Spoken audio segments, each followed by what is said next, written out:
preciso comenzar por el principio, que serían los antecedentes que tenemos al momento en el cual nos queremos entrar hoy, que es el neoclásico, que vendría siendo el barroco. ¿Por dónde empezar con el barroco? Es muy extenso también, sí, para hacer un episodio, pero pues básicamente remonta a la reforma de la Iglesia Católica. La botella. Nos remontamos al siglo XVII, ya con un barroco casi tardío, recordando que en el periodo anterior al barroco, que fue el Renacimiento, surgió la Contrarreforma, periodo en el cual la Iglesia pues perdió la mayoría de sus fieles. Fue Martín Lutero el que dijo, vámonos. Dijo, claramente ellos están abusando de usted, están llevando todo el dinero y pues ese no es el Dios que realmente es.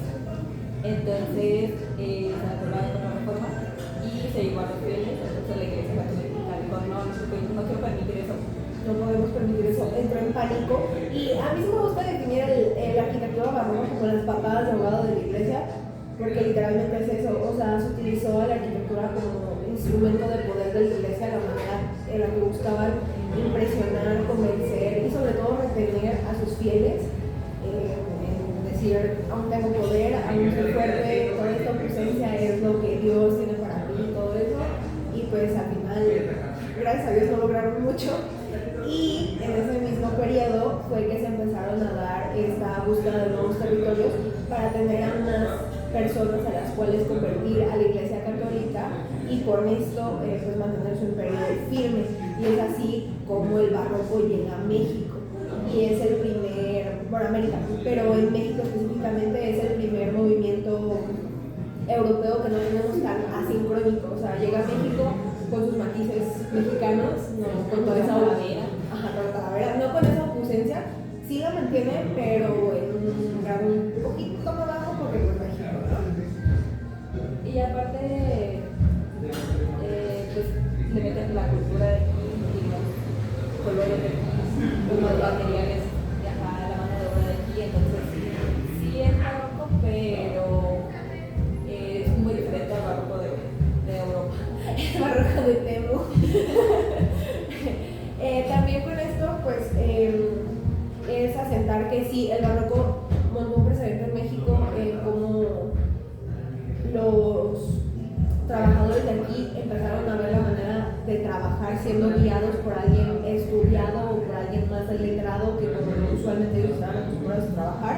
Y es muy importante dejar en claro que para cuando llega el neoclasicismo a México ya había un virreinato bastante bien establecido, ya tenían bastante terreno muy alcanzado, entonces pues ya no cayó como cayó el barroco, el neoclasicismo sí ya cayó un poquito más en blanquito. De hecho, más bien ya llegó cuando ya pasó la independencia, entonces se separaron el Estado y la Iglesia, pero un poco más adelante, porque primero la sacaron. El barroco tardío, ya digo, después de 3 siglos, que no se va a cansar de esa ausencia, a mediados del siglo XVII, que es precisamente cuando ya estamos en el barroco tardío, la gente ya estaba cansada, había fatiga visual de ver tantísima ornamentación innecesaria, tanto brillo, tanta cosa, tanto de tanto. Entonces la sociedad empieza a percibir una necesidad de orden, porque el barroco simplemente era Llenar. No podía haber ningún hueco en blanco y era de que ¿cuánta ornamentación quieres? Sí. Entonces pues obviamente los intelectuales empiezan a ver la necesidad de un orden y en Europa ya empezaban a surgir